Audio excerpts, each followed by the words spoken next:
Greetings. Greetings. Dumela, Saobona, Sakpase, Namaste, Abshin, Dubra Ota, Assalamu alaikum, Hotep. Buenas noches, bonsoir. What's going on? Welcome to another episode of The Digital Couch. My name is Doriel Inez Larrier of Larrier's Education and Resource Network, where I plant seeds to help you grow. Tonight is the second episode in a series called A New Class is in Session.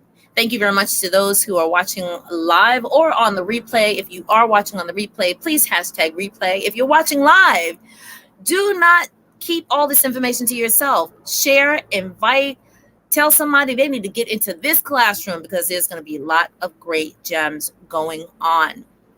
During this series, I have called together some progressive educators, some leaders in their own field to have a conversation about what is class, what is learning, what is instruction, what is education going to look like? My term, post-Rona.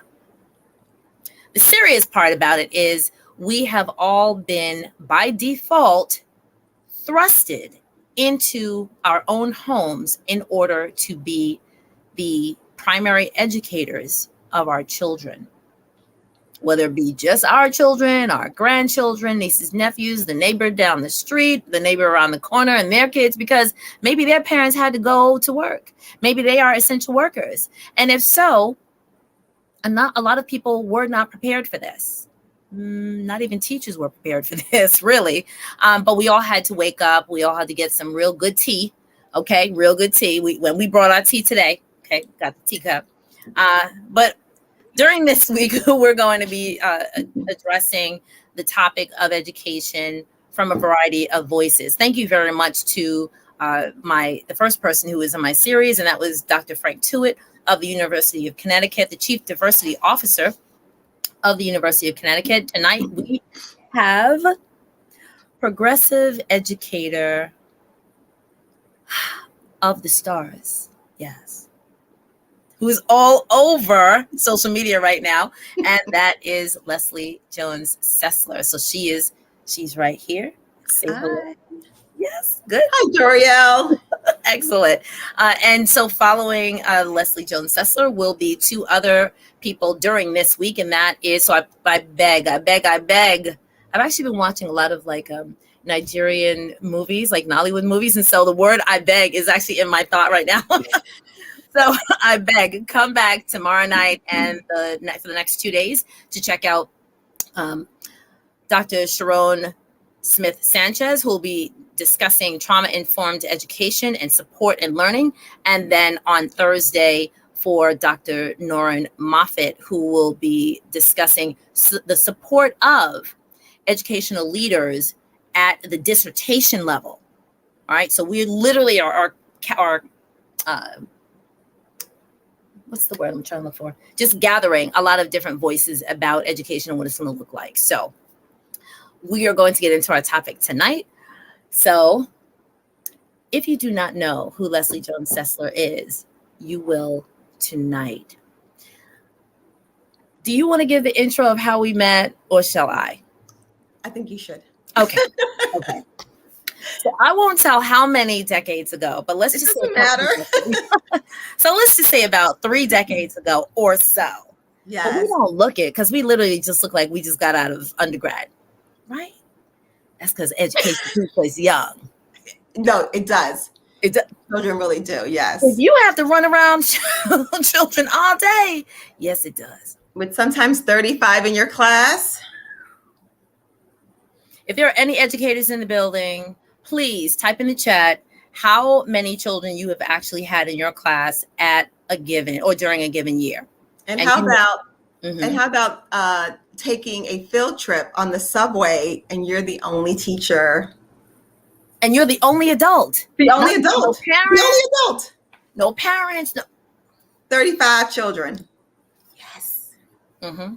And we got them all back home safely. Yes. We didn't lose anybody. I never lost a child, ever. 14 years of teaching, I never lost a child. That's right. I would say if I got through a day and I would say nobody choked on a chicken bone, and no blood was spilled. We're good. We're good. We Yeah, made it. We're good. Thank you.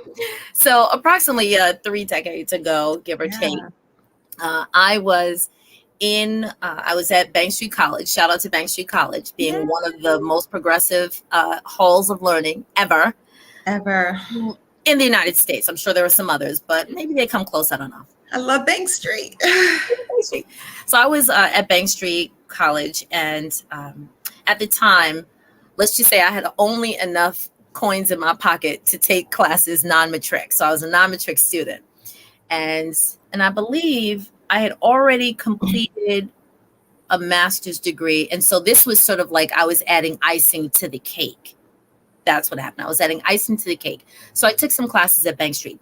And for those of you who just step back with me for a moment, at that time, if you looked across the hallways and in the classrooms, at that time, I'm sure it's different now, one could see down a long hallway or in the elevator or walking past a classroom. You just sort of peek in and you quickly scan. And Dr. Frank Tuitt and I talked about this yesterday. Yeah. You do a quick scan and you would just sort of just see who was in there.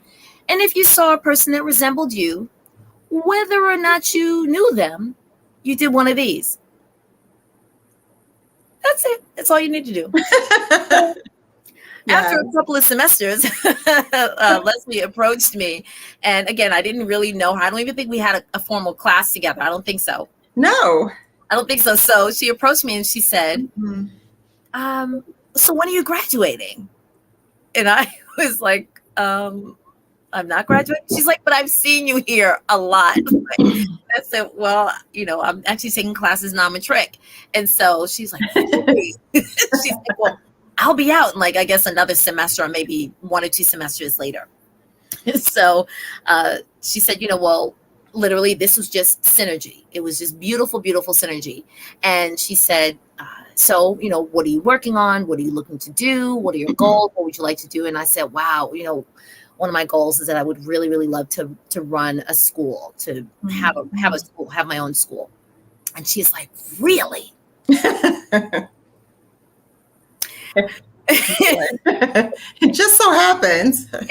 Right. And it just so happens. She's like, it just so happens that, and you didn't even tell me who it was. You just said, it just so happens that I know of a program. And I was like, really? I was like, oh, exactly. This must be my And anyway, so then that spiraled, and it was a beautiful, beautiful spiral that then I wound up working with and for the church that her father had been the minister of, the senior pastor, the pastor extraordinaire for a number of decades. And that is the Bethany Baptist Church in the city of Brooklyn, in the heart of Bedford-Stuyvesant. And that was my first step after being in the classroom for a minute, a beautiful minute, and into the role of leadership, of academic educational leadership. So, and then we just grown through the years. Our families have sort of just crossed in beautiful ways. And here we are a couple of decades later. So, but during that time, we have, as a result of being in many different seats within the academic learning environment, whereas we have taught, and I'm going to use a colloquial term, no one should take offense, it's just something that is said, that we have taught butts in seats. We have supervised butts in seats. We've collaborated with the colleagues who teach the butts in seats. And again, that's an endearing way. But we've always sort of crossed in a loving way in reference to the conversations about progressive education. Now, because of the perspectives that we have, not just on traditional, and we are here to talk about tonight, various forms of education. Lesley and I have both been raised with a traditional education mindset.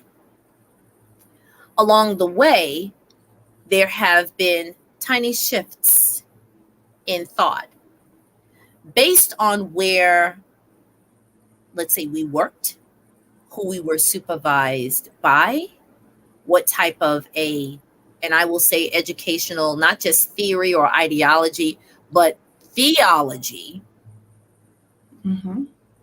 we have been able to open different windows and let new information in.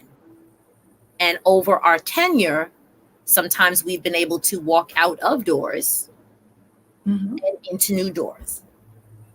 So we're going to try to couple all that information together, because where we are now is not where we were 3 decades ago. And that's the topic of the conversation. So welcome to a new class in session.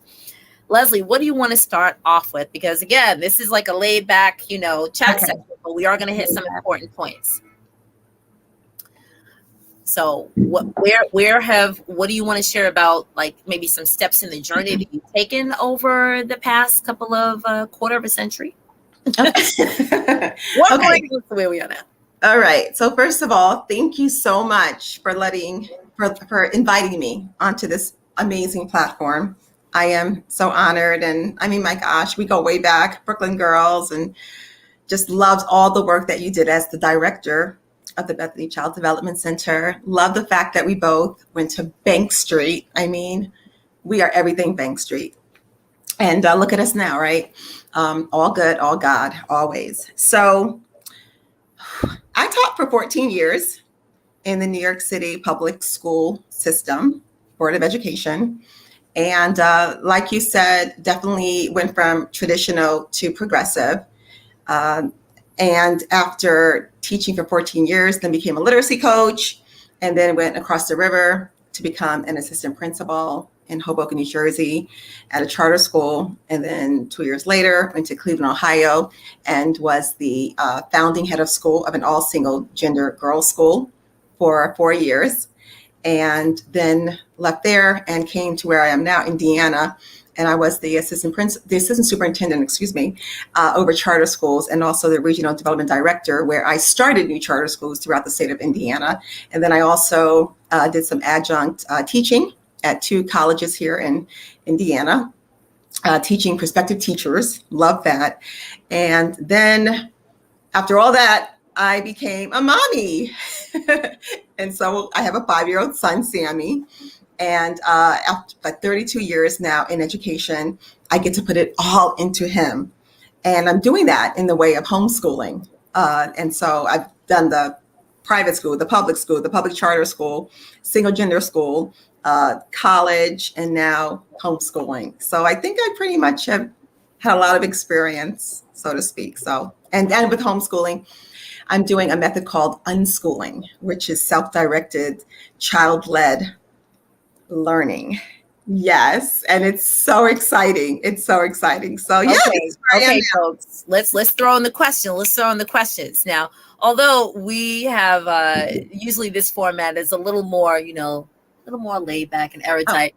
We're gonna get in some tea. So I'm actually gonna play it in part of this conversation, although it is serious, but I'm gonna throw in questions that Lesley and I, as educators, and because we have had a variety of different roles across the decades, I have promoted and supported, even though according to the title that I may wear at certain parts of the day. Okay, great. Certain parts of the day. Thank you very much to those people who are on YouTube. I'm just taking a side look, and Facebook, on my personal business and YouTube page. And if you want to follow either of us, we are going to be leaving our handles and where you can find us. And you'll see Lesley's tag of watchmonkeymama.com, which you will I forgot to talk about. I'm like, I'll talk about it later. Yes, but watchmonkeymama.com, those really smart people will actually open up a new tab and open up Watch Monkey Mama while we're on this, hint, hint, hint, in order to see, follow, like, subscribe to what she's doing. So, that was my train of thought. No, okay. So, because we've worn a number of different hats, I've actually very much have been a proponent for homeschooling, because I totally believe with all of my heart that the traditional classroom is not for everybody. It is not. Right. It's not Right. for every family. It's not Right. for every child. Mhm. And if we all were to go back a century and a half, Mm-hmm. let us all be mindful that the public school that we know today, or the traditional classroom that we know today, was based on what? The Industrial Revolution. Absolutely. Can somebody type in the Industrial Revolution? Compulsory education. Compulsory education was mandated as a result of the Industrial Revolution. They needed the families who were now working in the factories to have their Mm-hmm. children, and I'm sorry to bring this up, but not get mauled and broken bones and falling into the factory machines, which did happen a lot. World War II, and they needed the children to go into, World War I, to go into a learning environment so that the children could have like something to do. And then once they finish, what? Go right into the society to continue to do that same work. Right? Let's just be clear. So as a result of that, that was what was affordable. Thank you so much. Thank you for typing that in. That was affordable. It was accessible. And it was not even just allowed, but it was encouraged. In essence, it was like, unless you had, let's say, more dough, your family was part of a different type of a class, a different privileged class, that's what you did. If you had more funds, then you had the private tutor, and I'm going back to like history of education, you may have been sent off. Either you had a private tutor come, and that was your personal, like your homeschooling, your one-to-one teacher, or at a certain age, and the age could be, maybe 8-10 years old or so, you could then really be sent off to boarding schools. Right. So for the working class, it was to the traditional education class. So across the decades, there have been a variety of different methodologies that have come to the forefront. And if it worked with the state, the industry, whether it be agriculture, whether it be the economic implications for the community that you are in. Sorry. Oh, so you know what? That's actually your sister. In the room. Which one? I had two. I know. Oh, is she calling you? She is. Hi, we're actually in the room. Hi, who is it? Jennifer Beth? Jen. Jen, just come find us on Facebook.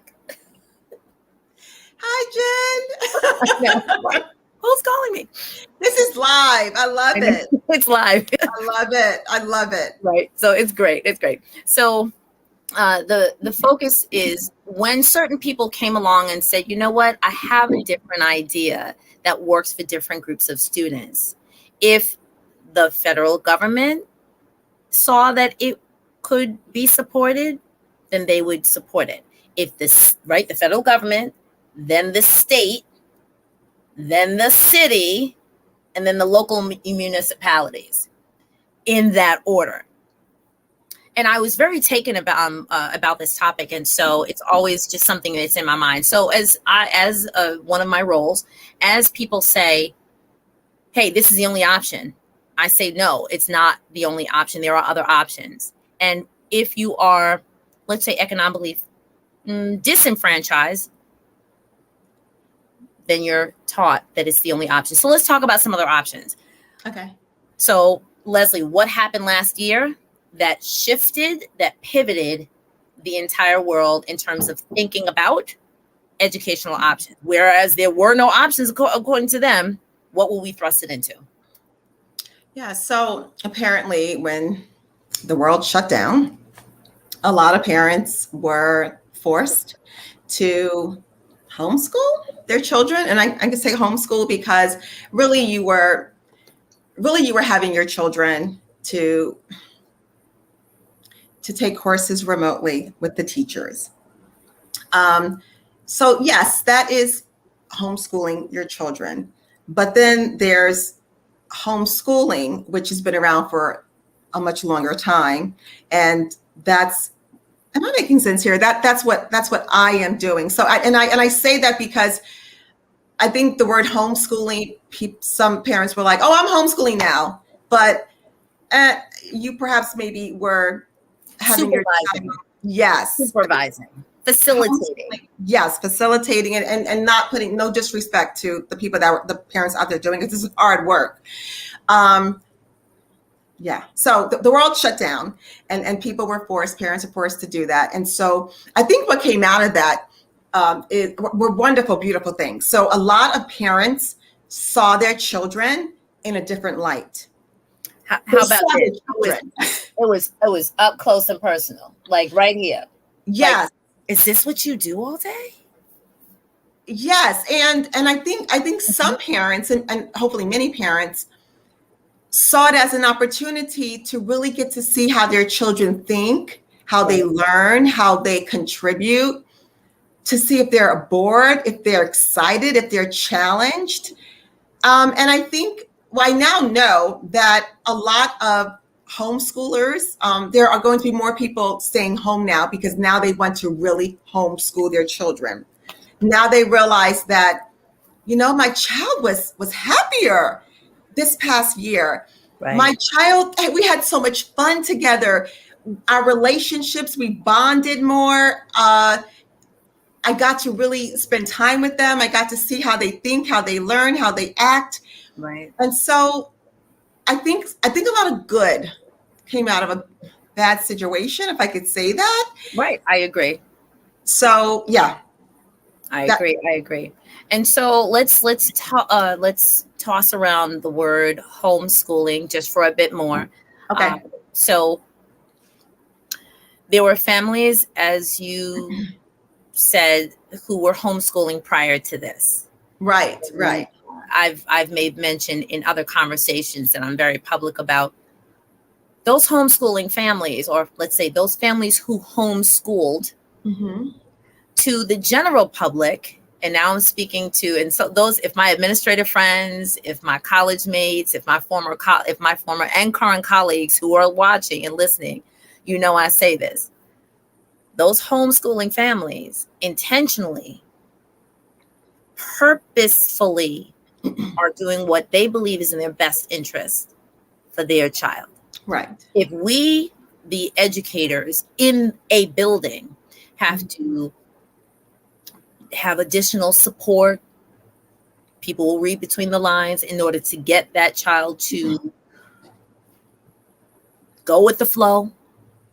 If we are constantly calling the family saying we need support from you, there are families who intentionally said, this is what I believe is best for my child. Right. And I will take the responsibility to learn whatever information or to access it. Because if you can swipe on your phone for, TikTok, and I may be sounding a little off right now, but let's say TikTok or the latest Netflix movie or whatever, or the latest sale, you can download some information from if you live in New York City, or from the state, or from the city, or from your own Department of Education. Right. I will take responsibility for, their extracurricular activities. Those families who have done it successfully for decades were actually looked down upon by people who were, let's say, in the building. Right. As soon as we shut down, like probably, I would say April, probably the end of March, April, I said, now you're looking for those people. Now you want to know where they are to say, how do you do this? Yeah.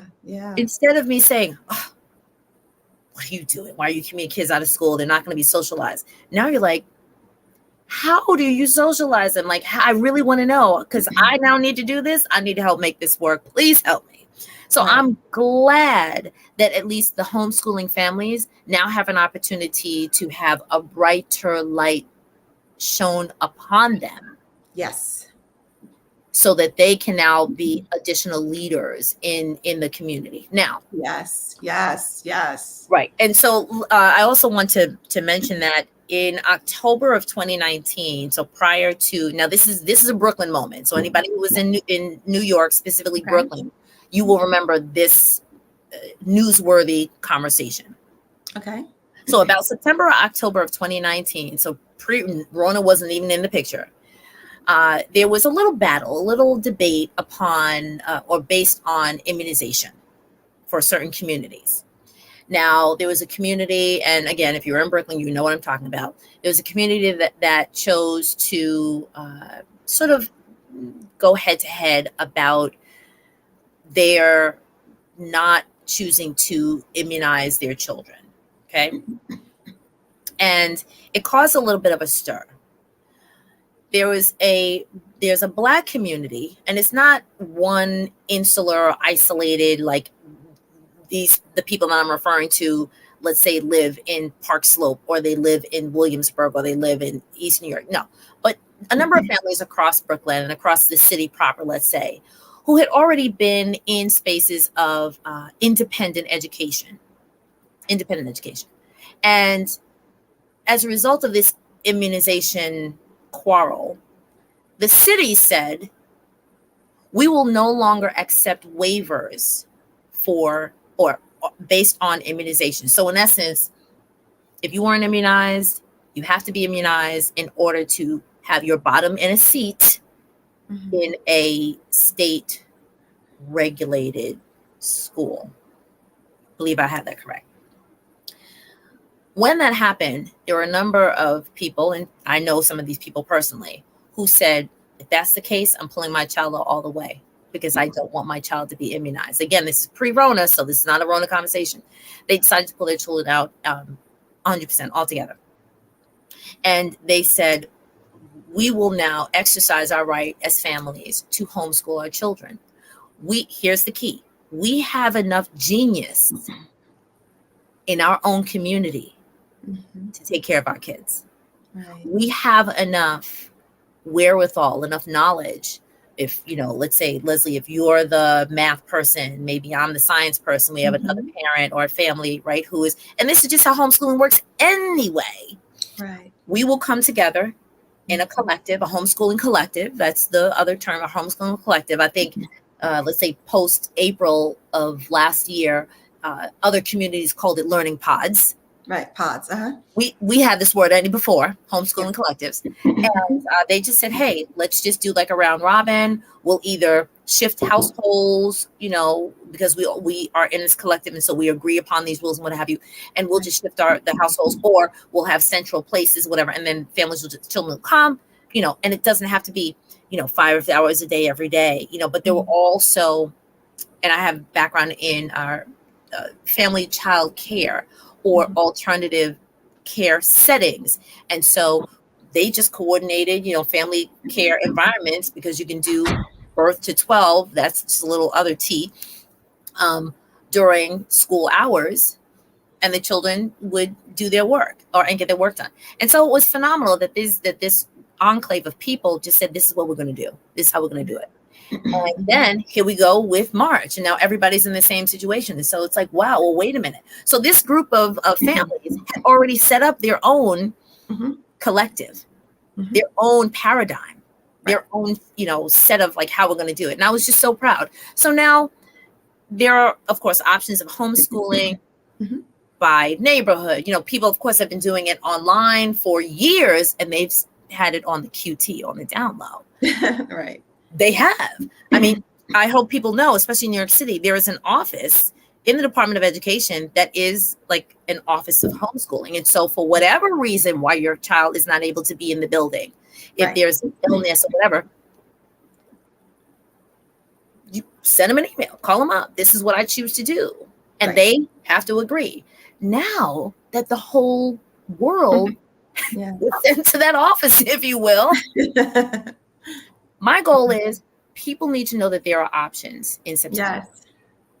They need to know that there are options. And if you felt like you either got your pod together and you figured out something that works for you and for your family, and you have successful people in your community to support that, know that it's an option. Know that it's an option. So now let's talk about the unschooling piece. So who's the person that started this big upset, because some people in my chat are like, I'm really interested in this unschooling thing. Right. Thank you to the people who are taking notes, because I need my stream team. My stream team take notes. If there's anything for anyone who's here, anything that you hear, whether it's a question, a comment that rubs you a good way, or a question that you have, drop it in the chat. We'll be able to read it, respond to it, and then answer later if we're not able to answer right now. So unschooling. Who's the father or mother of this, right? And where did it come from? What does it mean? Okay, so first, let me start by saying that I am a year into this, and yay, right? Yeah, oh yeah, I'm enjoying this, and so is Sammy, of course, and so is Randy, my husband, and so I'm doing a lot of research while I'm living this every day. And so the father of unschooling is John Holt. And I believe it was back in the 70s. 74. Mm-hmm. Okay. Yep. There you go.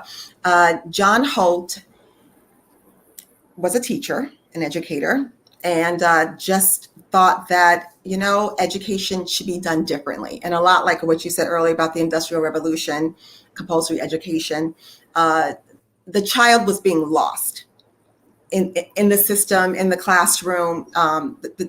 So much was being taken out of the child. The child was not able to be a child. And so I have been doing some research. Unschooling means self-directed education. It means child-led, student interest. The way that looks like shows up in my house is what Sammy is interested in learning, what his passions are, what brings him joy, what lights up his eyes and his world. That's where we go.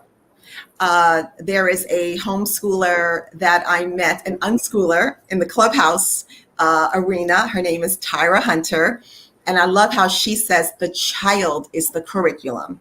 I just love that the child is the curriculum. And so, sorry, I'm thirsty. Fine. So as a matter of fact, when you let me actually pulled up the definition, so I'll just add that in too while you're taking your sip. So I literally just looked up who founded unschooling. So I'm just going to give like a Google definition. So the unschooling movement was inspired by a Phillips Exeter graduate, World War II submariner, and unhappy elementary school teacher. Not some, hick on the side of the road who just said, down with education, but he was an elementary school teacher.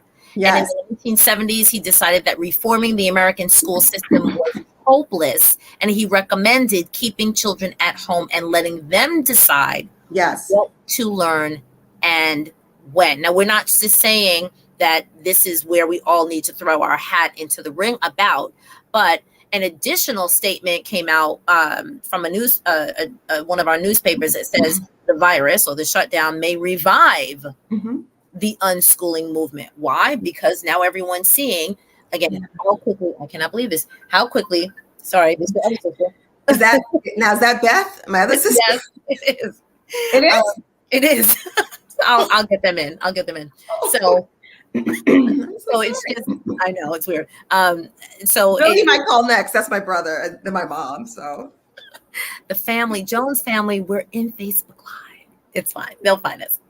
So we just wanted to share that it is something that, because we have all seen it up close and personal, how people are responding to the impact of what children are learning, how they're learning, how fast they're learning, how fast they are made to access this information. Right. That some families have said, wait a minute, is there another way? Or my child learned this information faster than how it's being delivered, or as a result that they are in a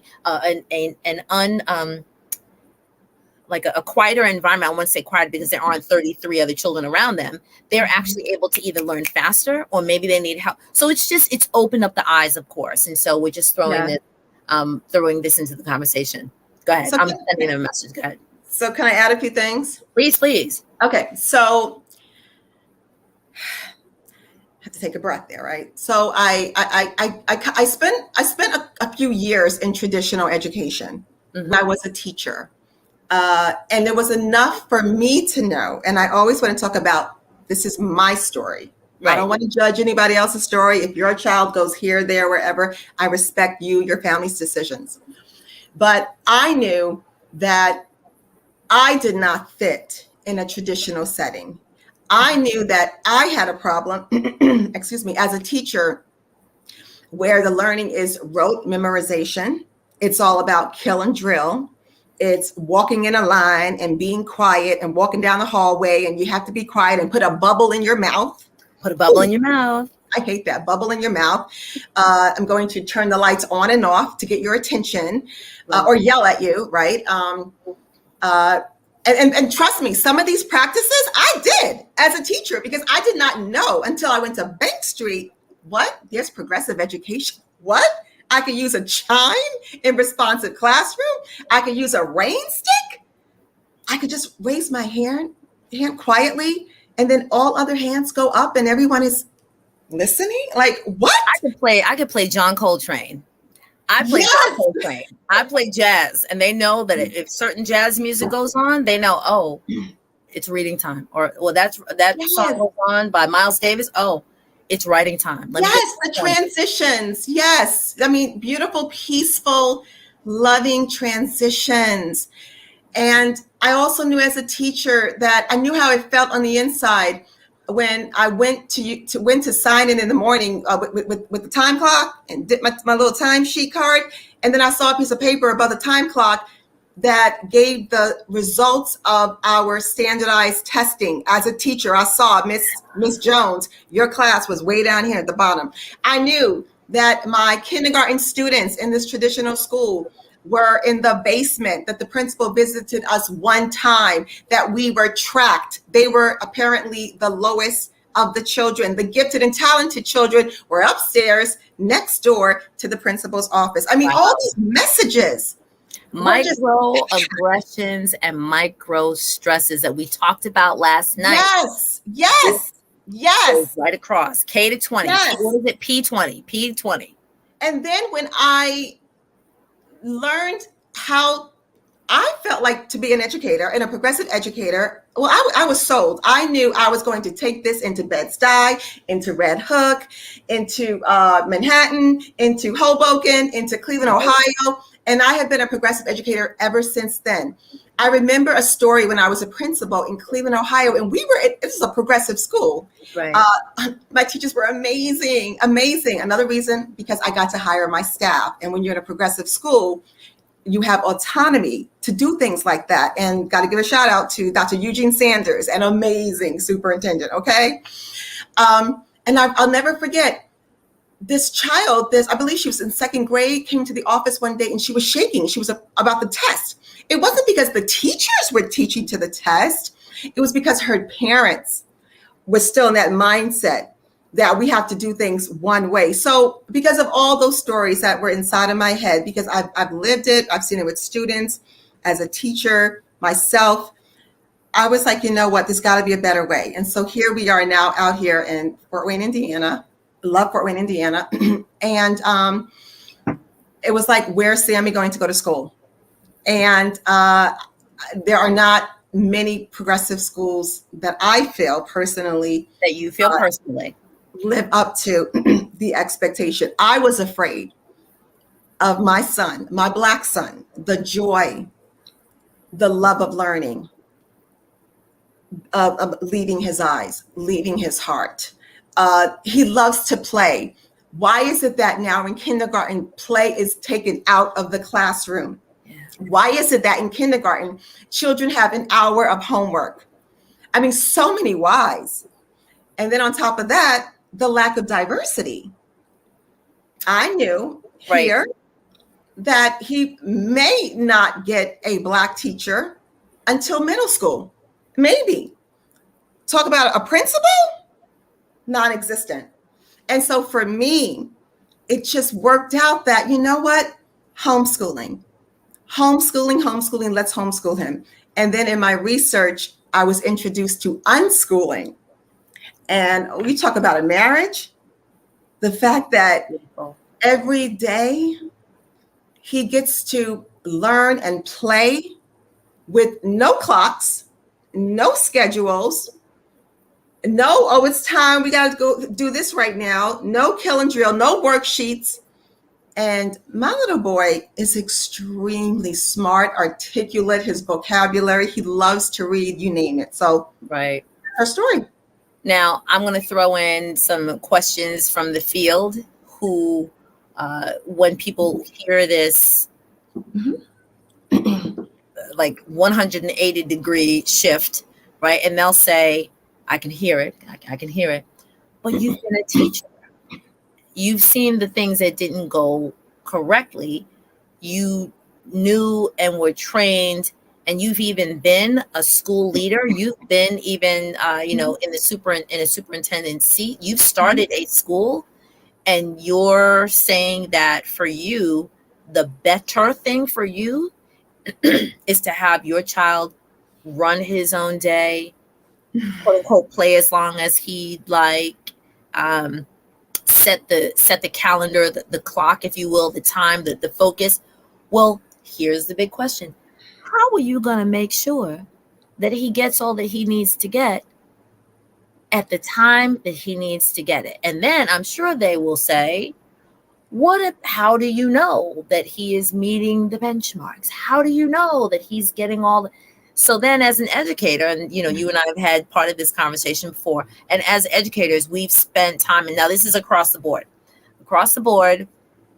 teachers who are going to be teachers at some point, at least here, if not spend some time in study of other countries who have a different paradigm, who have a different schedule, who have a different scope and sequence, and a different understanding of what we hear that's familiar in NAEYC, the National Association for the Education of Young Children, their policy statement of what is developmentally appropriate. What we give into children's minds, hearts, and fingers and notebooks, composition notebooks upon composition notebooks. At the age of 6, there are other countries who are far ahead of us that don't even expose children until they are 7. Yes. Are all those fingers in the screen? 7. Or 8. Right. Or 7 or 8. 7 or 8. And so when we say, are we the superpower? And I'm talking about the country, the United States of America. Right. Are we the superpower? Or, are the standards that we set for, let's just say for the scope and sequence, like for what children should be learning at a particular age. If we're the superpower and our educational system, which again, based on the Industrial Revolution, is geared to put young people into this continuous, let's say assembly line, assembly line. Can we stop looking at other countries who have shifted their thinking and shifted their mindset about what needs to be the preeminence or the primary focus, and think of certain things differently? Now let's drop in those other theories that we know about. There's Montessori. Anybody know Montessori? Drop it in the chat. Montessori education. That is a different mindset about when, what, how, letting the focus is not on the teacher, the focus is on the child. The teacher is the facilitator, even though there is a tabula rasa, an ideology of tabula rasa, meaning a clean slate, that which the child gravitates to.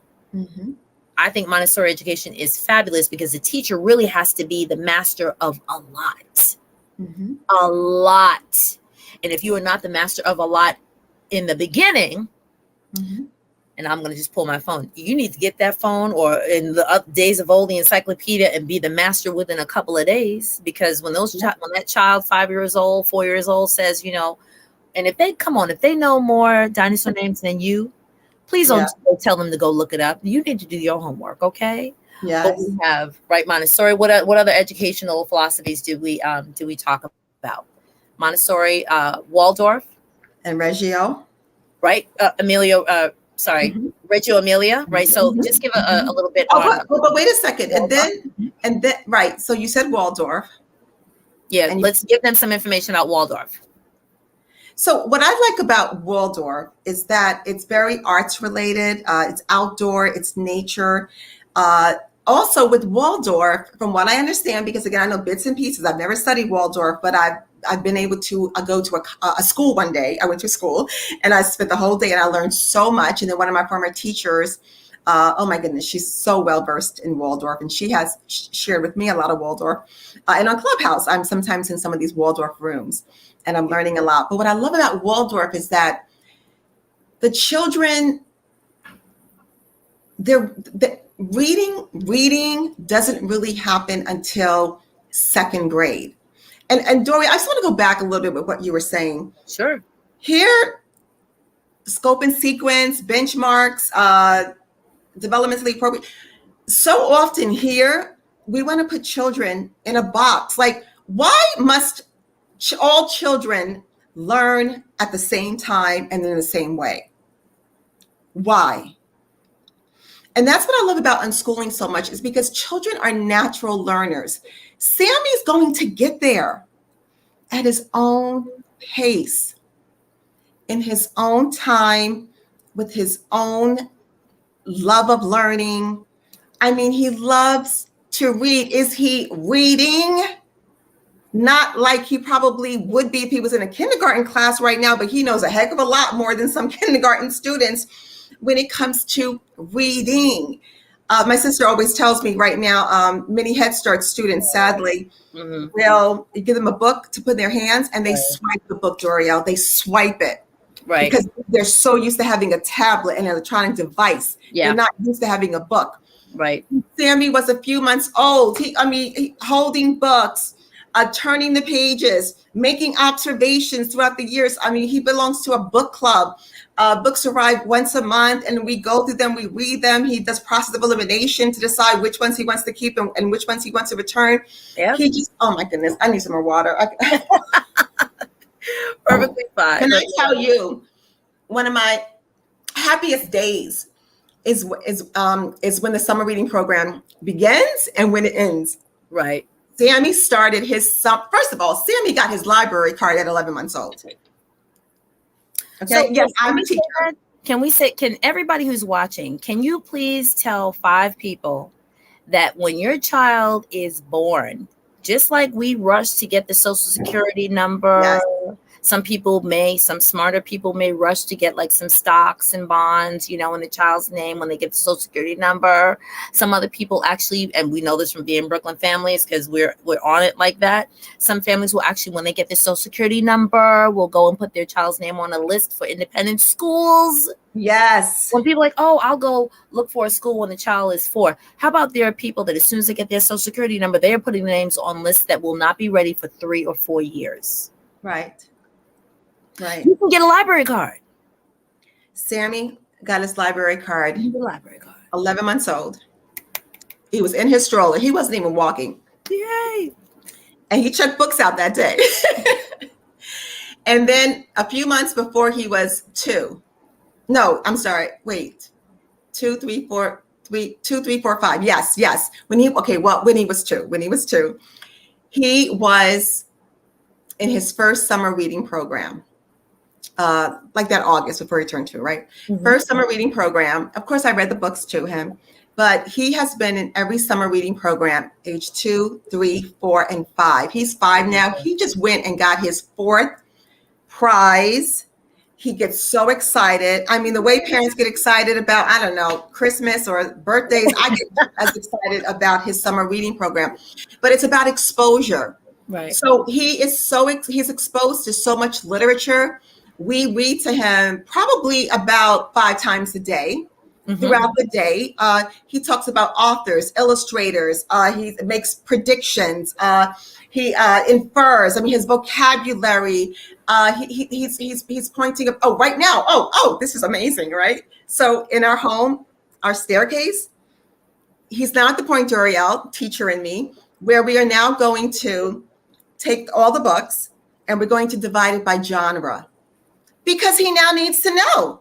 So seriously, right behind this wall, right, It's the stairway of just literature. So there are baskets. I love it. And today we decided all the books about numbers, we're going to call it numbers. He's got animals. He's got Black history. He has nonfiction, books about space. I mean, why not? So excellent. Why do we have to say, well, children need to know how to write a complete sentence by this age? Children need to know how to infer by this age. They need to know. It's just too much. It's too much stress. That's another thing. Just eliminating stress from children, because Lord knows they go through so much stress. Thank you. My husband just got me some water, right? Thank you, babe. They go through so much stress when they are in school, testing. Here, what grade are you? Report card. Mommy, I got a 90. What is a 90? Mommy, I got an A. What is an A? It's mastery. It's mastery. Mastery is relative. I just wanted something different. Yeah. For him, every single day. I'll tell you, when Sammy wakes up in the morning, he wakes up on his own. That's part of unschooling. In our home, every home is different. Yep. So there are times that he'll wake up, he'll come out to the living room at 10:30, sometimes 11:30, sometimes 8:30. What I love so much, Doriel, is that when he comes out, I want to greet him with a smile, with a hug. I just want to cuddle him. There are times that I may read a book to him. Other times he may just sleep on the rocker, a little bit more sleep. This morning I had to go out to a doctor's appointment. And when I came home, he and Randy were playing Monopoly. And after that, Junior Monopoly, they had just played Pop the Pig. That's something else I learned about unschooling. There's a concept called game schooling. And that's how he learns his numeracy skills, his letter recognition. Through games. I don't have a number line. I don't have an alphabet chart. Mm-hmm. Yes, he knows the ABC song, because prior to this, he was in a preschool program 3 days a week, and they taught that to him. But I don't do phonics with him. I don't. I read to him. We read to him all the time. And like with Waldorf, we know that he is learning the elements of reading. He is learning to read, which we know is important, up to age 8. And then after that, it's reading to learn. Right. And so there's so much happening. And real quickly, of late, his interest has been space, the planets, the galaxy. And so did you let him watch Jeff Bezos take off? That, yes. And also, was it Richard Branson? Right? I think so. Mm-hmm. And then, was it the Great Conjunction, I believe? Jupiter and Saturn? Were we not outside at night with his little binoculars? Okay. I hope you have a picture of him with the binoculars at night. Monkey Mama. I have a blog. A blog is coming up, because what I'm doing, and for me, again, me alone, not just me. I'm not making any judgments, but for me, I feel that I am a better unschooler mom, homeschooler mom, because of my education, because I know what progressive ed looks like versus traditional ed. So Doriel, out of his interest in space, his personal interest in the galaxy, we ran with that. So what happens in unschooling and homeschooling, a lot of times, is what you do is called strewing. It's Charlotte Mason calls it strewing, where you sort of leave things out. Right. And you just leave it out, and you hope that the child will get to it, right? It could be a toy, it could be a book, it could be a puzzle. And so that's what we've been doing, just strewing and leaving things out. My sister Beth gave him, from Puzzle Huddle, a Black-owned company, gave him a puzzle on space, astronauts. So he does the puzzles. And Sammy, 5 years old, since I think he was 3, he would sit for hours. Seriously, for hours working on puzzles. His focus is amazing. His concentration. I do not tell him when to stop. And if he wants to stop, I support him. You can stop when you want to stop. So what I'm doing, because of my experience as an educator, is I'm building kind of like this thematic unit study, unbeknownst to him, with space in the center of it. Right. So I went to the library, got lots of books on space, ordered some books on space. His book club delivered books on space. He now has a basket of books on space, right? He saw it in real live time, watching the news, all that, the research. He does YouTube. He watches hour-long documentaries. Right. We're in the kitchen baking a lot. That's part of unschooling. Right. So other day he wanted pancakes. He made the pancakes. I love it. I am a child follower in unschooling. So he's like, Mommy, I want pancakes. Let's make pancakes. Shout out to, let's make sure that Dr. Neil deGrasse Tyson, wherever you are, we will tag you in this. How about get you to meet Sammy? How about last night? Last night, one of the two books that we read, Little Scientist, Neil deGrasse. Yes. He's one of the featured characters in that book. Yay! Yes. So with the cooking, the baking, pancakes in the shapes of astronauts, right? Art. He has a little research book. It's called Sammy's Research Book. So he has questions. So we write the questions down. And Randy and I know, we tag team. He'll ask a question. You know the answer. What is the answer to that? He's like, Mommy, research, right? Yes, put it in your research. No. He does the research. We help him to write it in the book, and he does the research. But math, we have math games around space. There's so much that's happening based on his interest, and that's the curriculum. That is organic. That is natural. I'm so sorry for yelling. As you can see, you are passionate, and we love it. I'm actually just going to read a comment from the chat, which is perfectly fine. So thank you to my stream team. I really, really, really appreciate it. You know, I love you all. So the person who just shouted out, intrigued by this unschooling, I'm glad that we're helping you understand. Shout out to Annie. I appreciate you. Shout out to my mom who's in the house. Thank you, Mom, for always showing up and supporting your baby. I say this to every single broadcast. Mama, did I make you proud? And she says, yes, you do. And that just warms my heart. Yeah. The comment is in the best interest of the child, some families were taking the responsibility to be deep about supplying the necessary supports, their lights now shine. Yes. We answer the question who John Holt is. The child is the curriculum. Yes. The negative discouragement, not the positive discouragement. Again, that's when the child is the curriculum, they don't get negative. It's all positive. All positive. That's possible. You don't want them to like break something. You're like, oh, that was great. Right. That's a no. Right. But did you want to see what was inside the piggy bank? Yeah. But breaking my window just to see if it was going to break? No, that's a no. Sammy has heard no before. I'm sure he has. So let me just say, okay, so another statement was seeing some of the great techniques that we just spoke of about charter schools and transitions and self-regulating, but there still exists the kill and drill and the test. Yes. Yeah. Where, I just said that will be here for a while.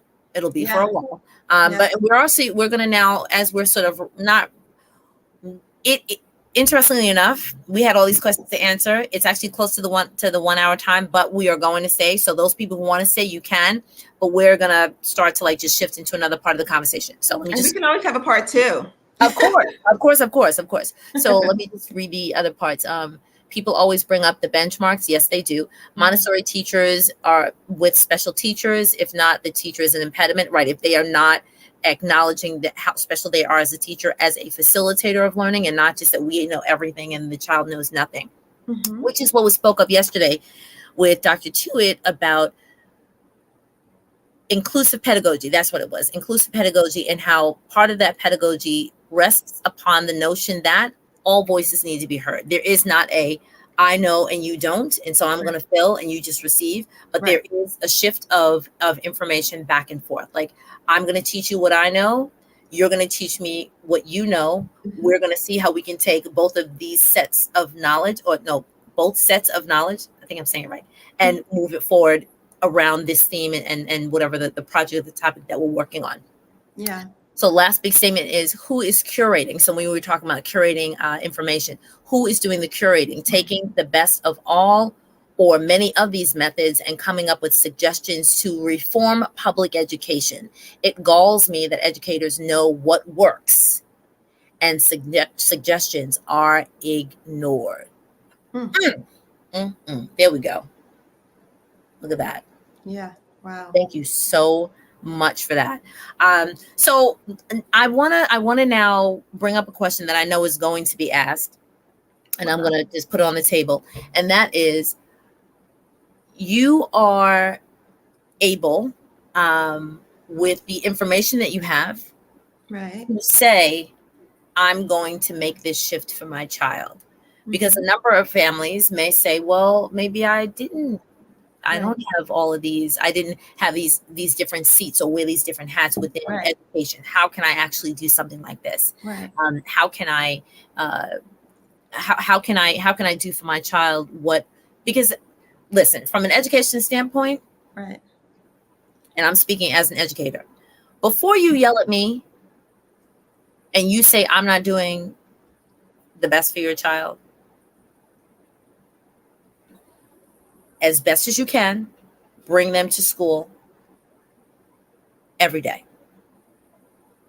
As best as you can, bring them at the time that we start instruction. Right? I'm saying as best as you can. As best as you can, bring them with an adequate amount of sleep so that they're not cranky and agitated and they're fighting because they still want to sleep. Before you yell at me, when I say, let's work on this together, how can we work on this together? Tell me the things that I should be aware of before I have to spend the first 9 weeks before parent conferences trying to figure out what it is that I'm missing. Now, you know what I'm talking about, Lesley. Year in and year out, we would spend the first 5, 6, 7, 8 weeks just trying to figure out, let me read the temperature of the room when you walk in. What, you having a good day, a bad day? And I may not know, but I have to figure it out. I'm always playing the juggling act. But before I get yelled at, can you let me know that maybe there's, maybe if I look at your child in the eye and I'm asking them to look at me in the eye, but if I don't know that they are raised in a particular paradigm or respect level or whatever, we're looking the teacher in the eye, really looking an adult in the eye is not respectful.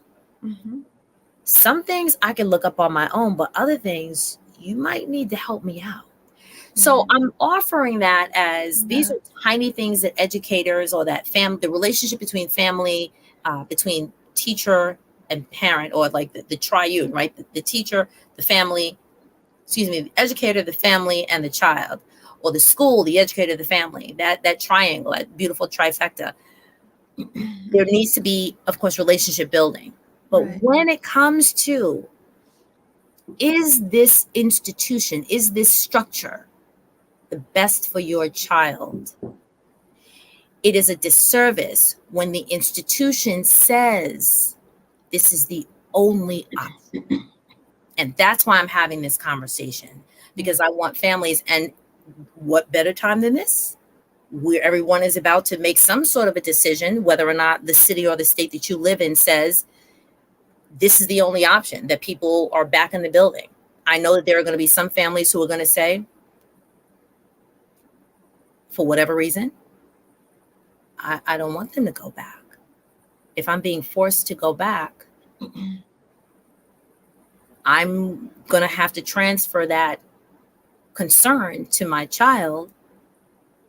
Is there another option? If there is, let me know what it is. So I'm having an independent conversation, critical conversation about there's always an option. There's always an option. And even if you were not successful, and these are to families who had a tough time during this year, if you feel that you were not successful, but if you saw a glimmer of hope, or if you saw a glimmer of, wow, you know what, certain things I was able to help the teacher do, or certain things I was able to get resources on my own in order to support my child, And if there's additional family around, and if you kind of borrow from homeschooling families who have been doing this for decades, there are blogs, there are chat rooms, there are Facebook groups, there are YouTube channels of many, many, many homeschooling families who have done it and been successful. And not everything has to be perfect, right? Lesley, you said right now that you've made it through a year. Like, we need to have a little anniversary celebration. Like, yes, you made it through a year, but you also were very transparent. You said there were some bumps, right? There were some obstacles. Yeah. But you're moving forward because why? Because you see what? The glimmer in his eyes, right? You see the glimmer in his eyes. Let's take it to, I think, did you find the quote that you I were did, but you said a lot just now, and I'm still processing what you said, and I feel like I want to respond to a little bit, and if I can. Sure, please. Okay, so let me see if I can remember. First of all, I feel honored that I can do this, and I would be at fault for not saying that there's a privilege that comes with this. Not every family can do this. There are a lot of single parents out there. There are a lot of essential workers. There are a lot of parents, as we know, that take their children to school and drop them off in schools that may not be the best, but it's what's in the community, it's what's down the street, and that's all that they can do. And so I don't take this for granted. The fact that after 32 years, I have a 5-year-old son, I can stay home and do this with him. It is a privilege. And for me, what I love to do in my blog, watchmonkeymama.com, is I like to write about real life experiences. And I definitely want to be able to help parents who are those parents who maybe you can't unschool your child, but maybe you can use some unschooling practices in the mornings, in the afternoons, in the evenings, on the weekends. Gosh, you said a lot in that. I also want to say that it's so hard, Dorielle, for so many families, for so many educators, that sadly their children go into these schools where it is a lot of rote memorization. It's very traditional. The glimmer, the love, the joy is not in the eyes of their children anymore. And for me, I did not want to see that happening to Sammy. Right. I know I'm going to pop in, and I'm sorry, but let me just say, Lesley and I are educators. We were born educators. We will take our last breath as educators. Thank you so much. Yes, watchmonkeymama.com, and it's in the link below. But we are not trashing. We're not trashing education. No. But we are saying that every institution that happens to be right down the block from you may not necessarily be for your child. What will let you know is the glimmer in their eye gone. If it's gone, check your child, because your child may have grown past what they're able to offer. If there are additional resources, and not every after-school program in a school could be the be-all and end-all, you may have to take them across town.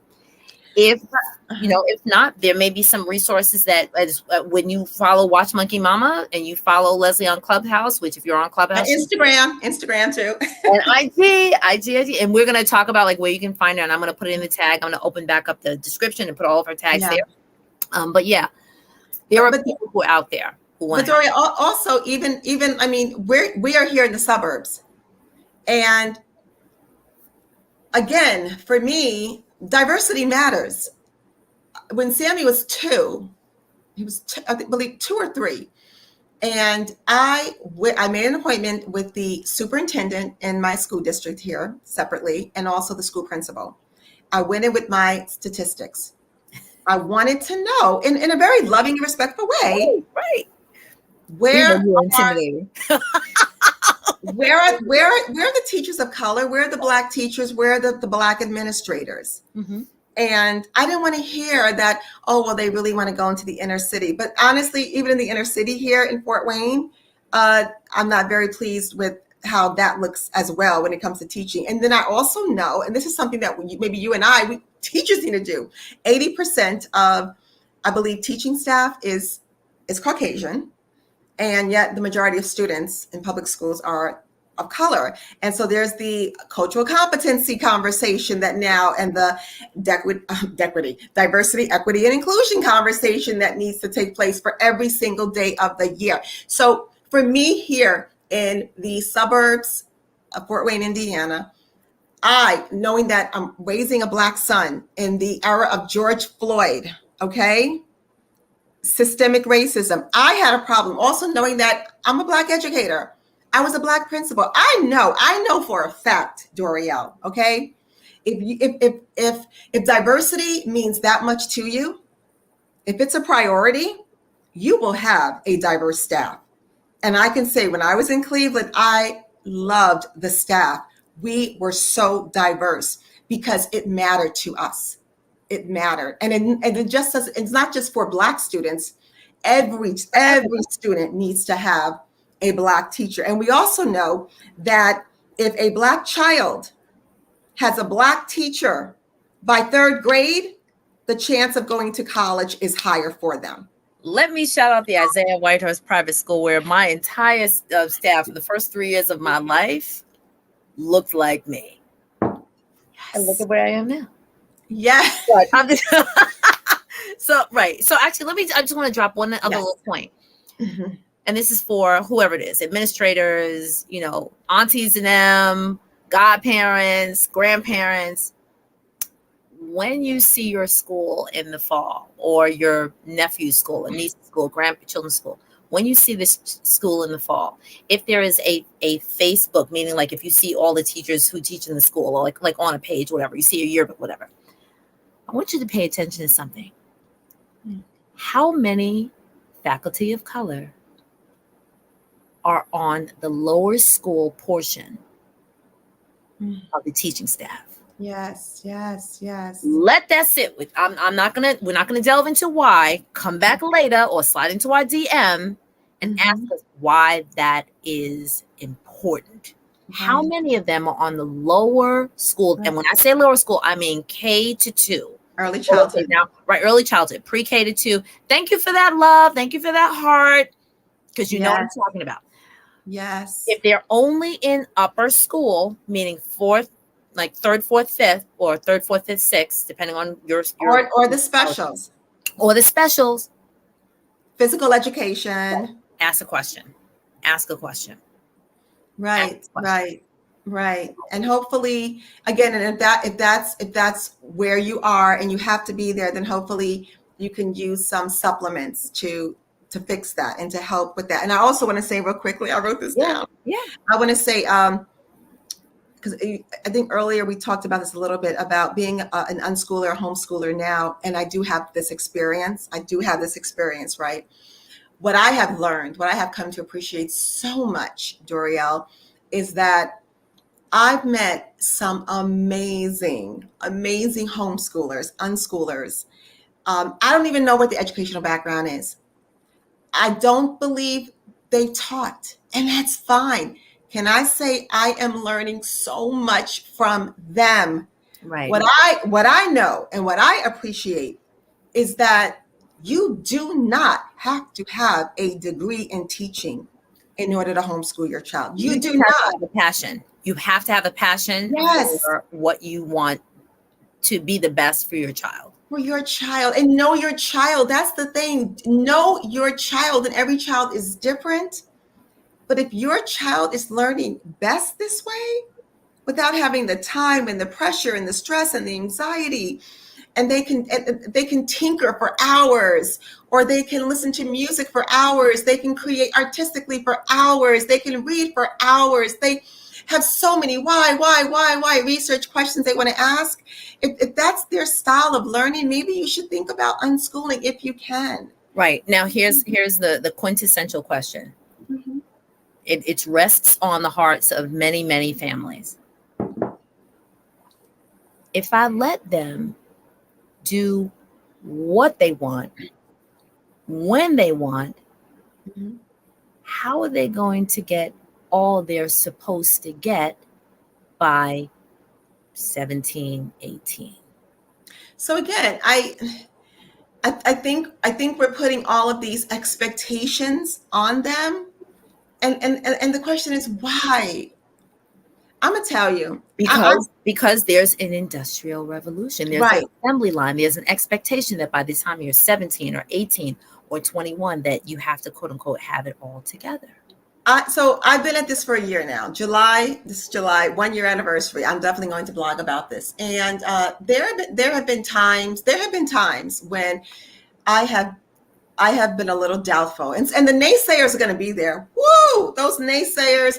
What's unschooling? Are you putting down schools? Right. Where's the socialization? How's your child friends? So and I get it, because I think it's an educational process for everybody, for everybody. And I love when, if you learn better, right? It's Maya Angelou, right?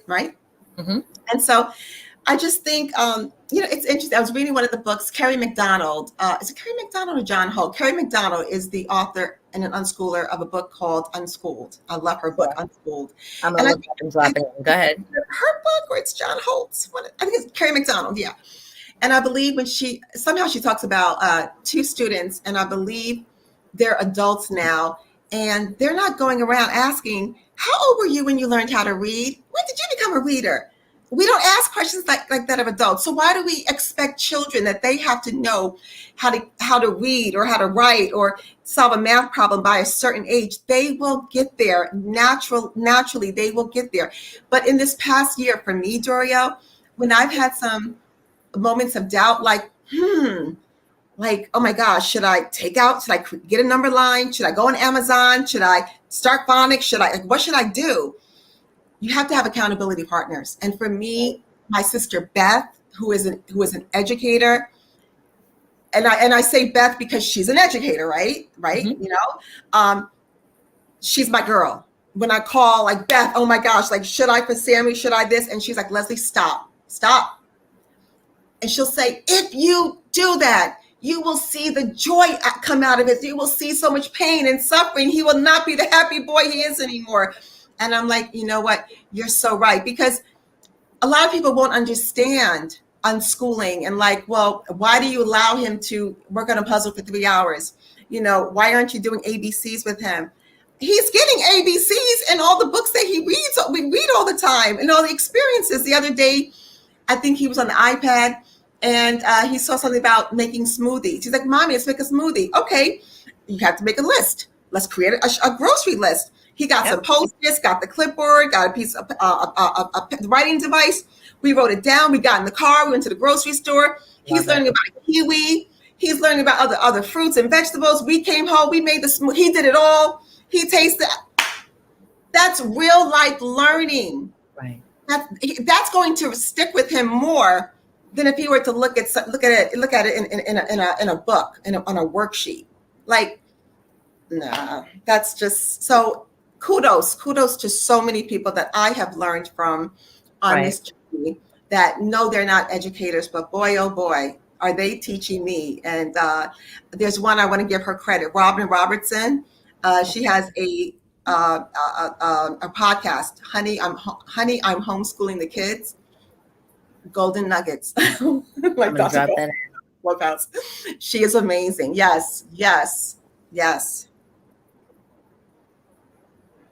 Honey, and it's one word, I'm sure. Honey, I believe it's Honey, I'm homeschooling the kids. Robin is Robyn. Robertson. But I would just say, let's stop thinking that all children have to learn a certain skill or strategy by a certain age. They will get it. They will get it in real life experiences. You know how Sammy learns numbers? We play number bingo. That's how he learns numbers. Also, I use OutSchool. Sometimes I'll have some OutSchool classes. He takes a Montessori class called Hands-On Math. It's all about manipulatives, okay? Every Friday, he takes a class called African Folktales, and it's a storytelling class. So, I mean, this little boy at 5 years old, he can point to a globe and a map and tell you every continent, Doriel, okay? Right. So that's actually what I want to start to like wrap up with. And that's just some passionate about it. No, probably it's par for the course. This is just where we want to be. So if you are following me on YouTube, or if you're following me on, and I can't tell, I think it's my business page, which is Learn to Grow You, you will see that the things that Lesley and I have talked about, that I can go get a quick link. And so you see my eyes darting, I'm getting links. I've dropped the links, whether it's the URL or YouTube or an Amazon link, into the chat. So again, grab it from YouTube, grab it from my business page. And those things that, people have heard, or like names or what have you, you can also drop it as well. So the resources, keep in mind, folks, Lesley isn't just sitting there saying, okay, I know I got to wake up at 6 o'clock to kind of get this house in order and do my research. Because when Sammy gets up, it's on and popping, and he's going to drive the whole day. He might, but Lesley has also done research, and she's also collaboration, coordination. She already has in her mind, I want him to learn storytelling.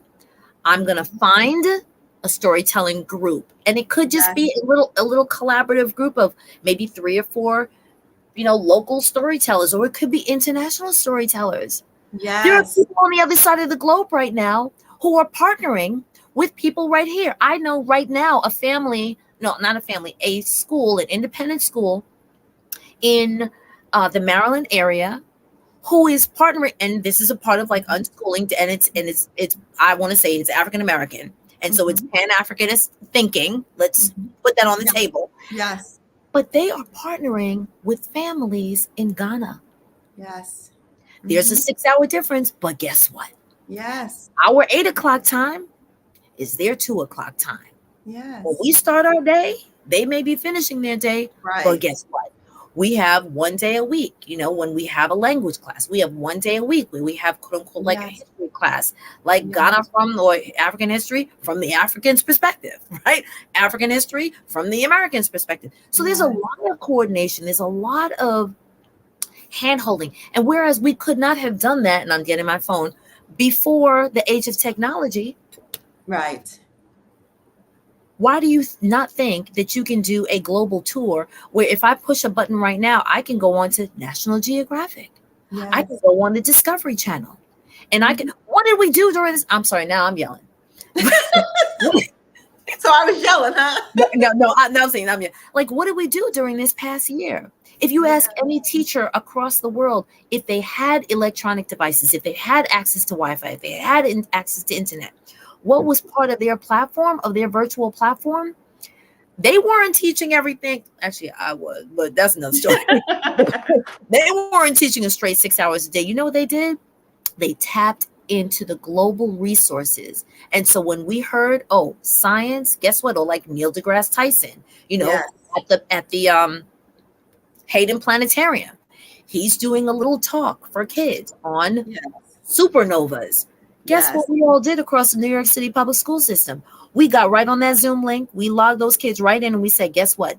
Dr. Neil deGrasse Tyson is going to teach you something for the next 20 minutes. Pay attention. We can do that on our own. Yeah. We can do that on our own. Yeah. It's like we have a Netflix account. We have a Hulu account. We got a Roku thing. You have Google University. You have YouTube Inc. Right. And part of the unschooling for us is that I love OutSchool. I just learned about it just online. And every week, Sammy will have classes. Mm-hmm. So for example, what is today? What, Monday, Tuesday? Today's Tuesday. Okay. So for example, on a Monday, he has a sing and move class. Okay. And he loves getting up, singing and moving and dancing. He's got a Play-Doh class where I just love it. It's just so mellow.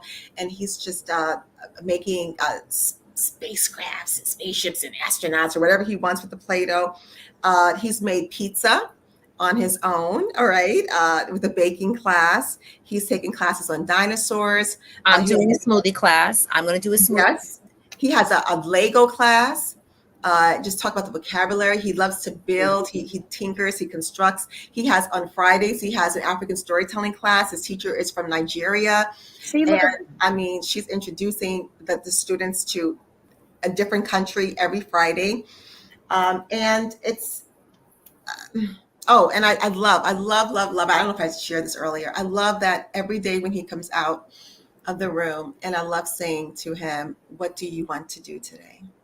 To be able to ask your child, what do you want? What do you want to do today? And really, not this is the agenda.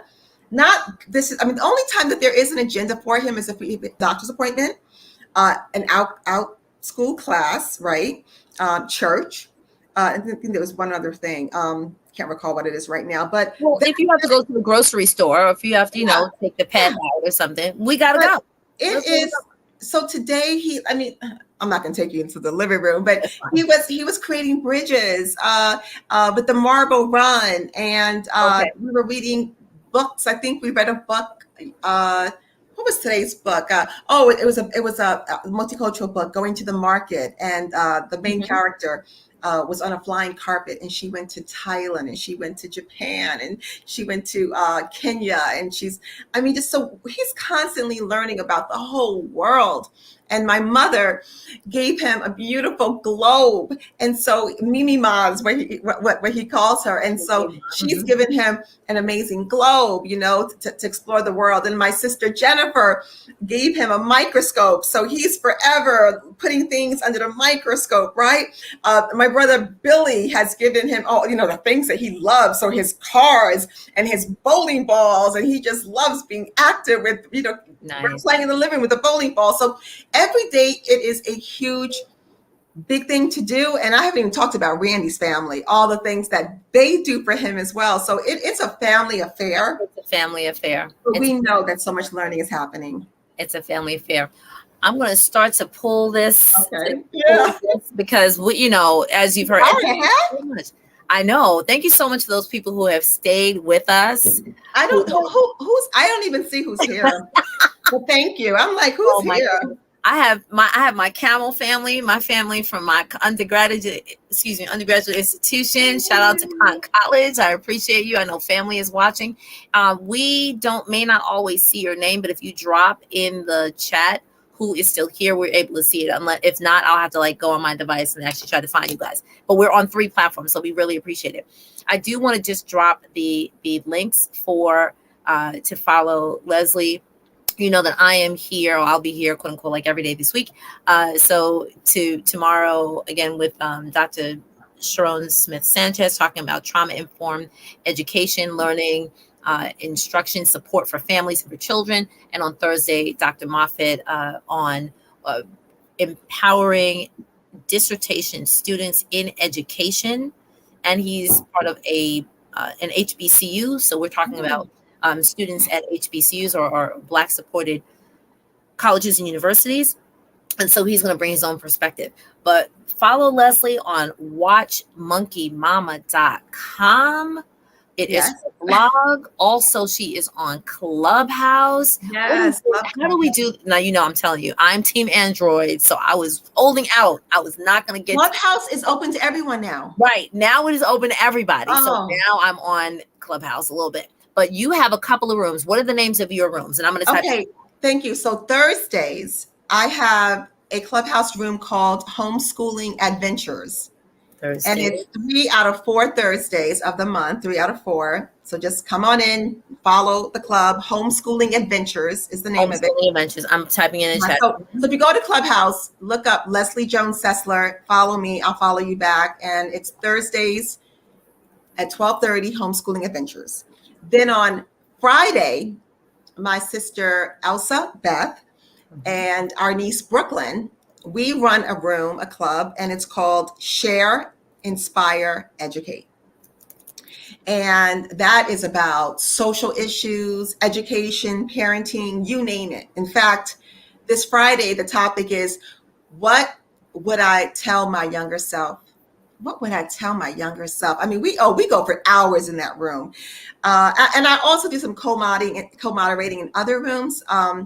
But I also want to say real quickly, Doriel, that I have to give so much credit to my husband, Randy, because this is different. This is different. And I get into these homeschool Clubhouse conversations, and it's not always easy. Sometimes it's one person wants to do it, the other person doesn't. Right. And oh my goodness, I'm gonna start crying. So no, I'm not gonna cry. But he's so supportive. And he compliments me all the time. And he just sees the learning and the love and the joy in Sammy. And he's so on board. Right. I mean, it wasn't like, oh babe, I'm gonna homeschool him. No, I'm gonna unschool him. Like, what? And he was probably like, excuse me. What? And I'm still learning it. But he has been so on board, and his family, my in-laws, and I'm just so happy. And what Sammy sees in his dad, he's an entrepreneur, has his own business.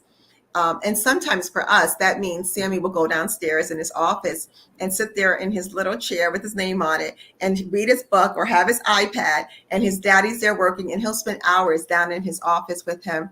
And that's part of unschooling too. And he's learning by doing. Lev Vygotsky, I had to get my Vygotsky in here, right? My theorist. I love you so much. So that's it. But yes, watchmonkeymama.com. Thank you. Right. And actually if you're going to drop, because, now we got a name drop, right? If you're going to drop Lev Vygotsky, I have to drop Bronfenbrenner. Yes. Systems theory. See, if y'all don't know, those people who are here, if y'all don't know who these people are, you got to look it up, because we're not going to school you on that. That could be another topic. Another topic. But yes. Let me just throw something in, and this is the last thing I'll say. Okay. Thank you for this. Theorists, I know, like, don't we feel happy? We feel happy. This is wonderful. All night with this. Oh my gosh, yes. So I don't know if you've ever thought about this, and this is definitely a different topic for a different day. So we'll just end this. Okay. If we drop all of the names of the theorists that we know that provide the foundation of which we stand on, I don't have a piece here, but let's say the chalk by which we write with, or the ruler by which we measure with. Mm-hmm. You know what I thought of one day? What's that? We're the African theorists of child development. Mm-hmm. Mm-hmm. Yeah. I'm just saying. That's a conversation for a different day. Yeah. How many Black theorists can we name that get regarded in the same spaces as Lev, as Jean Piaget, as Maria Montessori? Come on. As Yuri Bronfenbrenner, as who else could I even Carol Horney, or I'm thinking like social theorists of who else? Freud. Who's the one that does? I mean, we weren't introduced to them. Right. And so just something to think about. I've always thought about it. And of course, dare I even ask? Because as soon as I ask, most of the people who are schooled and learned would say, there's Piaget, there's Vygotsky. They just go back to the same. Yeah. Well, I'm just like, so you're talking that like, yeah, there's nobody on the continent, or even nobody in like South America. Right. Like, nobody. Yeah. Different conversation, different day. That's a great conversation to have. Right. Do you want to have any are there any like last tidbits that you want to drop for I'm so proud that we still have people who are still rolling with us. Are they really? I love you all. Wait, let me just write Lev Vygotsky. Go. Lev Vygotsky. Got it. So on a point right there. Thank you so much. Thank you, my stream. Tell it to my I think the reception family. Is it going, or we're still here? We're still here. Okay. I love what John Holt wrote. He said, all I am saying can be summed up in 2 words: trust children. Nothing could be more simple or more difficult. Difficult because sorry, I'm messing it up. Let me start all over again. Okay. All I am saying can be summed up in 2 words: trust children. Nothing could be more simple or more difficult. Difficult because to trust children, we must first learn to trust ourselves. And most of us were taught as children that we could not be trusted. Yep. And like my sister Jennifer would say, trust the process. You have to trust the process on this journey. There's going to be days you're like doubting yourself. Should I, would I, could I? Just trust the process. And every day, is your child smiling? Is Sammy happy? Is he full of joy? Other day he said to me, I wrote it down, He said, Mommy, I love homeschool. And that's all I needed to hear. He loves homeschool. On that note, on that note, we thank you so much Thank you. for kicking back with us, for bringing your open mind, those people who are my stream team, for dropping the gems of information in the chat, for inviting people, for sharing this out. Even if you're coming in at the latter end, just share it with someone, or invite a family, share it with a family who, and that means everybody you know that had children, basically from preschool through high school, if you can, because what I said to Dr. Tui yesterday is all the conversations that we had about higher ed, all the theories that we dropped and the names that we dropped. If you take out the word higher education, same conversation, different day. Same conversation, no matter what. And so, again, during this week, we are talking about education. We're talking about a new class is in session. What might school look like as some people return to the building? A lot of teachers will be returning to a building. Families will be making the hard decision. Am I sending my baby back into the building? If they are, how are they going to support education and learning? If they are not, how are they going to support and educate their children? What kind of support do they need? And I wanted you to hear a family who has chosen to not just homeschool, but to unschool, to do school differently, to do learning differently. Once again, all this week, we'll be talking about education. We do want you to come and join us. Even if you catch us on the replay, just share it out with someone, because it is pertinent information that, of course, if you want to watch this in two parts, because we did run over a little bit, but you know what? Par for the course. The spirit was willing and the flesh was right here in the seat having this conversation. Thank you so much, Lesley, Jill, and Sessler. Thank you. Thank you, Doriel. Your relationship of education, of friendship, of familyhood, of now parenting, and just trying to do the best for these babies out here in these streets. I love you dearly. I will see all of you tomorrow night, if you will. Please, if there's any additional